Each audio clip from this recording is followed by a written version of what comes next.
Most people believe that quick thinking is a matter of luck or a natural gift, as if some are born with a privileged mind, able to find answers in seconds, while the rest are doomed to hesitation. But that's an illusion. Quick thinking isn't about racing against time. It's about seeing with clarity. It's about reducing the mental noise until only the essentials remain. Because when you see with precision, what once felt impossible becomes simple. Have you ever been in an argument, an exam, or even a game, and suddenly your mind froze? You knew the material, you knew the rules, but in the moment you needed it most, you went blank. That feeling isn't a lack of intelligence, it's an excess of noise, and that's where the difference lies. People like AYANOKOJI don't stand out because they think faster, they think cleaner, they don't waste thoughts, they don't burn energy on the unnecessary. When the pattern becomes clear, the decision simply appears.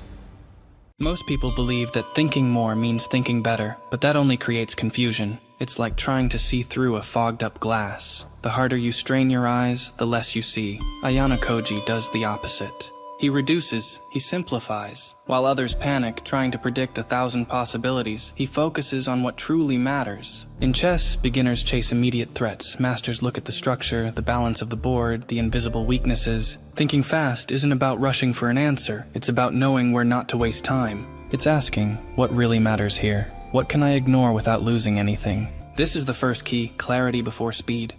Those who truly think fast aren't just reacting, they're simulating. It's as if the mind is an invisible chessboard, where every move is tested before it even happens. AYANOKOJI doesn't react to people.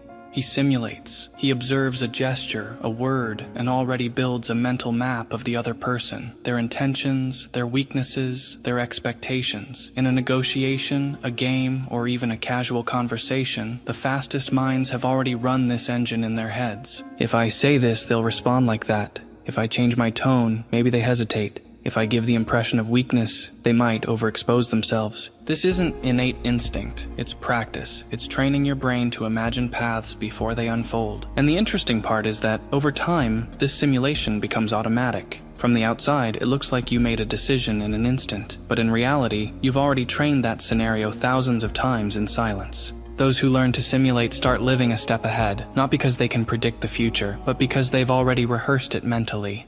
The greatest enemy of fast thinking isn't a lack of talent, it's waste. People burn too much energy defending opinions, feeding useless emotions, arguing out of pride. By the time the critical moment arrives, their mental strength is gone. AYANOKOJI wins because he doesn't care about proving anything to anyone. He doesn't fight for ego. He doesn't waste energy where there's no gain. His mind is like a sharp blade used only when necessary. Want to think faster? Protect your cognitive energy as if it were limited. Ask yourself, does this conversation deserve my effort? Is this emotion helping me move forward? Is this worry real or just background noise? Even more importantly, build discipline. Review your decisions each night, even if just for 2 minutes. Write down the thoughts that overwhelm you. Meditate not to relax, but to reorganize your mental files. Every small habit of mental discipline works like sharpening a blade. Over time, you'll realize you're not thinking faster because you're rushing. You're thinking faster because your mind is clean, organized, and prepared.